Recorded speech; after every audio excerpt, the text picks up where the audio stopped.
I'm Karen in my 40s. I lived with my husband, Nick, and our daughter, Sophia, but my father-in-law, now in his 90s, asked us to move in. Nick has a brother, but he's a traveling worker. His situation is uncertain as to when he'll be able to return home, so the talk turned to us. My in-laws' house is 3 stations away, and we've been helping with hospital visits, but due to their age, they asked us to move in for emergencies. When my father-in-law consulted us, Nick looked a bit troubled. His mother favored his older brother a lot and used to slander Nick, saying, "Your brother is so smart. Why are you such a failure? Your brother will inherit this house. You should find a job and leave."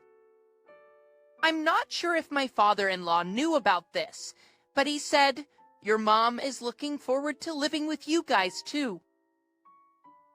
When Nick consulted with his brother, he seemed relieved and left everything to us, saying it would help if you guys could move in. To be honest, I don't like my brother-in-law. He has a son the same age as my daughter Sophia, but he always compares them and looks down on my daughter. During high school entrance exams, despite not much difference, he looked down on my daughter for aiming at a high school with a slightly lower score while boasting about his son aiming at a higher one. This happened over the New Year's holiday, just a few months before the exam. In the end, his son didn't get into the school he wanted, but when he decided to go to a private school, he looked down on us, saying, "Poor people can only go to public schools, haha." Every time we gathered together for the new year, he boasted, "I'm me eldest son. I'll inherit this house." But now he completely left everything to us. However, since we got my brother-in-law's approval and my father-in-law's eager request, we decided to accept the offer to move in.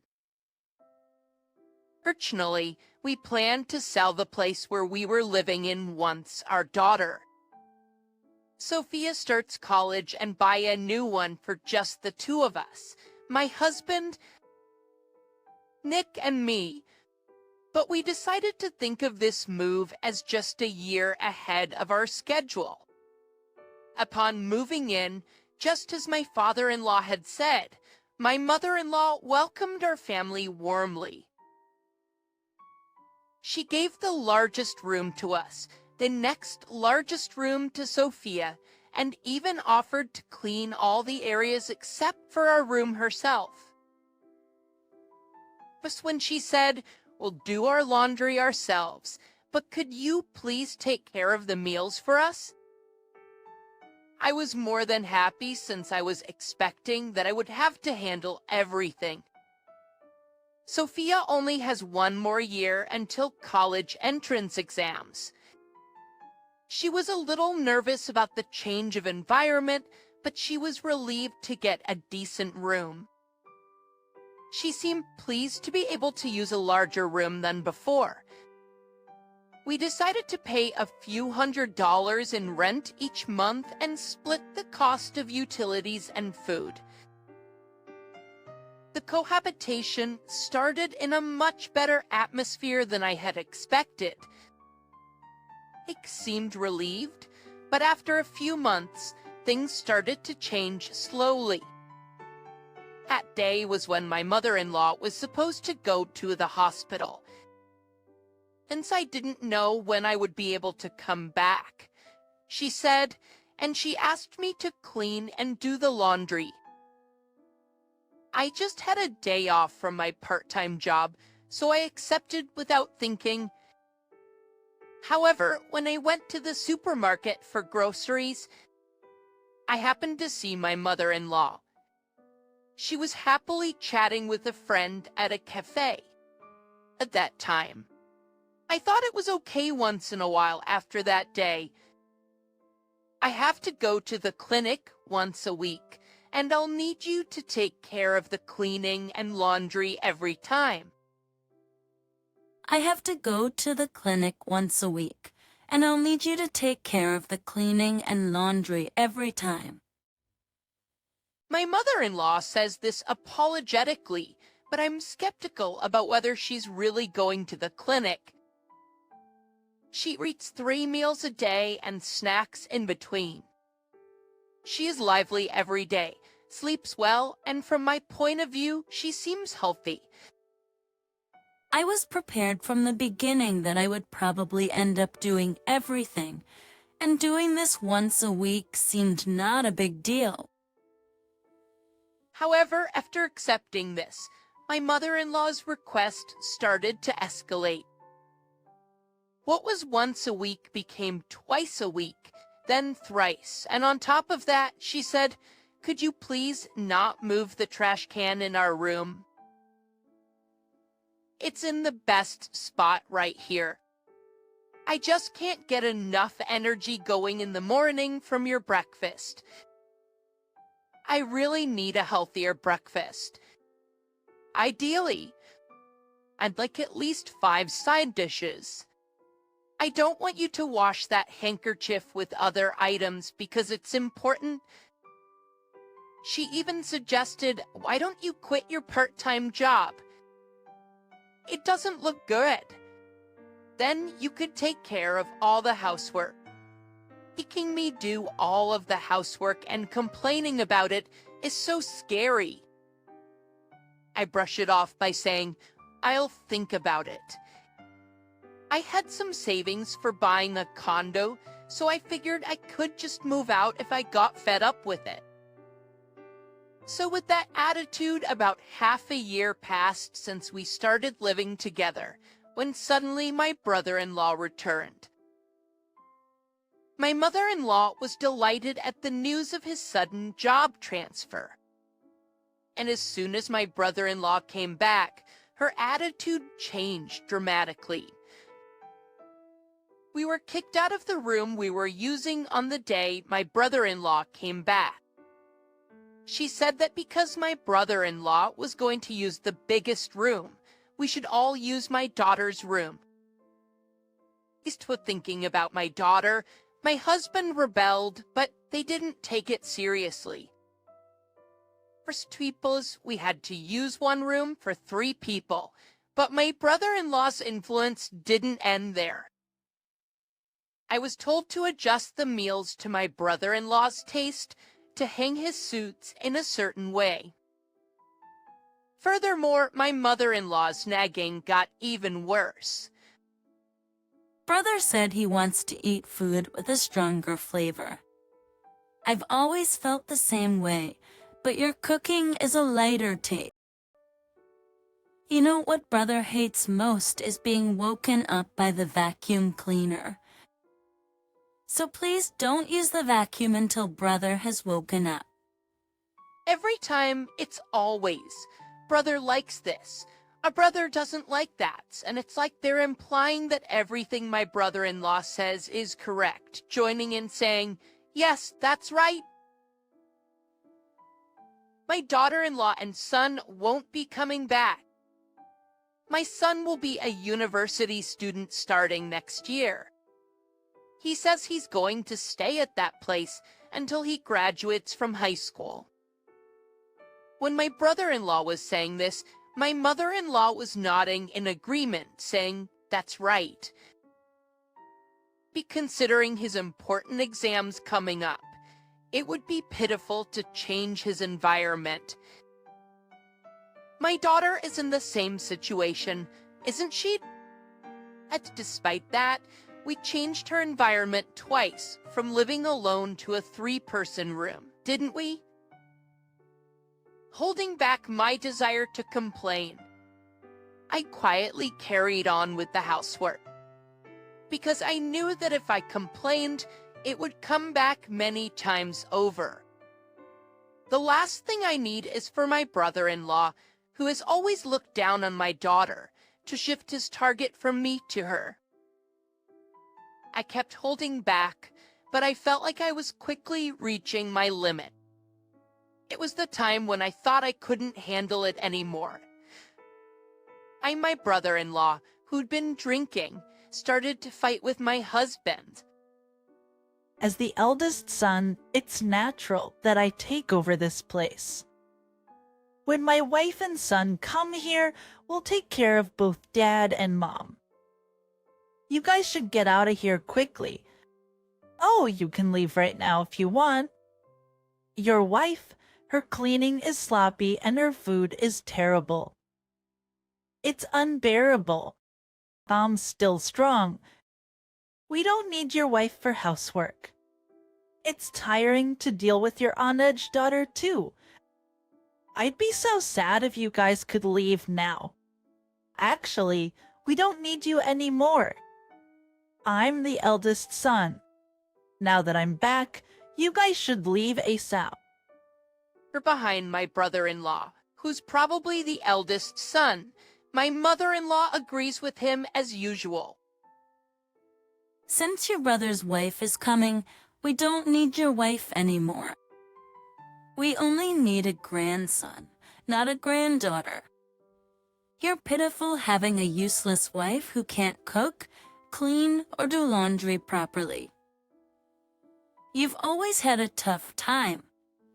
I actually wanted to live with your brothers. I just reluctantly agreed because your father said so. I never wanted to live with you at all. Speaks mystery inspired by my brother-in-law. My mother-in-law got carried away and began to say even more outrageous things. My husband, who's usually mild-mannered, seemed unable to bear it any longer. Enough. I get it. We should leave, right? We'll leave happy now. Stop speaking ill of Karen and Sophia. I had never heard my husband raise his voice in anger before. Neither of them expected him to explode in such a way, quickly downplaying their behavior, saying, "We were just joking," or "Don't take it so seriously." But my husband disregarded their excuses, and without uttering a single word, started to make his exit. This shift in his demeanor truly unsettled them.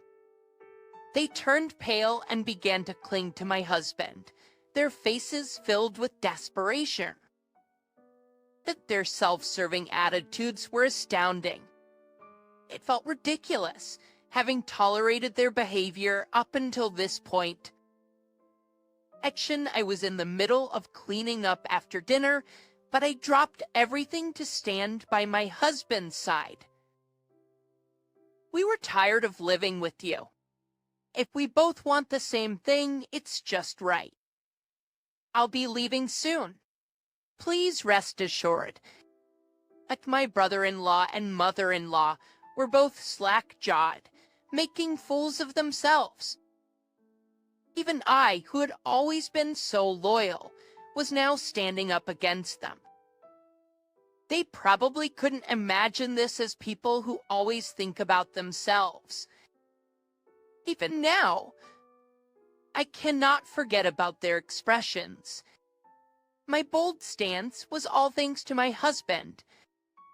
To be honest, as soon as my brother-in-law returned 2 weeks ago, my husband started looking for a rental property. We didn't know when my mother-in-law might revert to her old ways, or when my brother-in-law might start harassing our daughter again. But there were too many uncertainties, so we began preparations to be ready to move out at any moment. We felt truly sorry for our daughter having to change her surroundings so often, but it's better than staying here. We had a few places shortlisted, and by the next day, we had signed a lease for an available property and left our in-laws' place the following day. Afterwards, our daughter successfully got into college. She decided to live on her own, and we, as originally planned, bought a new apartment. It was a peaceful afternoon at the start of our new life. But when a call came in, the caller ID showed it was my mother-in-law. My husband was reluctant to answer, but when the incessant ringing was too much to bear, he finally picked up. We could hear the sound of my mother-in-law sniffling, possibly crying over the phone. I'm sorry for what happened back then. I know an apology might not make up for it, but can we put it all behind us? I want to live with you all again. The truth is, something terrible has happened to my son. My son and I, we can't seem to manage living together anymore. This is what my mother-in-law had to say. My brother-in-law had an affair within the company, and when it was discovered, he was demoted. That's why his sudden transfer had been decided. It seems his salary had dropped significantly, but my mother-in-law, who was indulgent with my brother-in-law, had not been receiving rent or living expenses from him, so she was oblivious to his situation until now. My brother-in-law thought he could keep the truth from being discovered, but a single letter shattered his scheme. It was a letter of proof sent by his wife. As my brother-in-law, under the impression that his affair was not known, had passed off his demotion as a transfer. But his wife knew everything and seemed to have sprung divorce on him as soon as their son started college. On top of the fact that it was already difficult to live on my brother-in-law's income alone, he was saddled with alimony and child support payments, pushing him into a situation where he had no choice but to go into debt. It seems that my mother-in-law wanted to rely on my brother-in-law after she finished using the money left by her husband, but my brother-in-law was demoted, and the debt led to a divorce. She won't have anyone to rely on for housework and nursing care. That's why she asked for help. Can't you at least return my husband to me? My mother-in-law pleaded with a desperate voice. Yes, my father-in-law is currently living with us. My mother-in-law, who could not oppose my father-in-law, used to hurl abuse at my husband when my father-in-law was not present. And when she would complain about me, she always made sure that my father-in-law was not around. However, once my brother-in-law moved back, she seemed to think it was okay if my brother-in-law was there, and she started complaining in front of my father-in-law as well. When my husband confessed to my father-in-law about my mother-in-law's past abusive behavior, my father-in-law, who had not known about it, apologized to my husband. I'm sorry I didn't realize it sooner. And then I went ahead and suggested we all live together. Just do whatever you guys want. Those were my father-in-law's words, but my husband seemed to be worried about leaving him with my mother-in-law and brother-in-law. That's when I suggested that my father-in-law should move in with us. And so we ended up living together in the new house. Although my father-in-law was quite taken aback by my mother-in-law's behavior, he left her a decent amount of money, probably because of their long history together.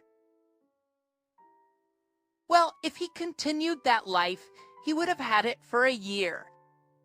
Dad says he wants to live with us. We no longer intend to live with Mom, so don't start asking for favors now. My husband quietly stated that and then hung up the phone.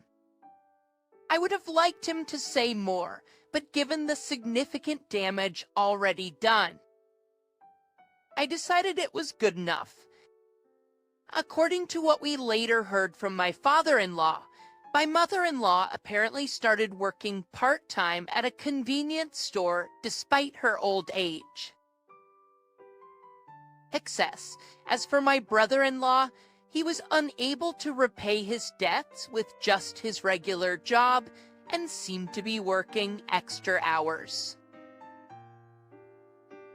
Even during the night and on his days off, he spared little time for sleep. He seemed to be enjoying his life despite the debt burden. On the other hand, thanks to my father-in-law contributing half of the cost of our apartment, we have plenty of breathing room in our lifestyle. We are planning a trip with him to our daughter's place during the upcoming long weekend. We're looking forward to staying in a luxury hotel and seeing our daughter again after a long time.